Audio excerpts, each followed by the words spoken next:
Assalomu alaykum barchaga, xayrli tong, dushanba tongi barchaga muborak bo'lsin. Boshlangan hafta barakotli kelsin.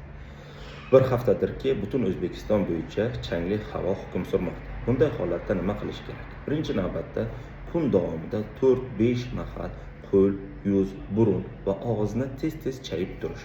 Kamida 4-5 mahal. Shu bilan birgalikda ko'proq suv ichish, ya'ni qaynagan, qaynamagan, filtrlangan suvlardan ko'proq iste'mol qilish maqsadga muvofiq bo'ladi va uyni namlovchi sochiqlar bilan tez-tez artish. Ehtiyoj bo'lmasa derazani ochmaslik va tashqi muhitga chiqmaslik kerak va iloji boricha gullanmaydigan tuvakli gullardan uyda o'stirish, ko'paytirish.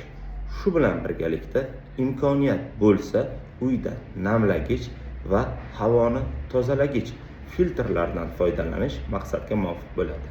Siz va yaqinlaringizda allergologik va immunologik muammolar mavjud bo'lsa, bemalol bizga murojaat qilishingiz mumkin.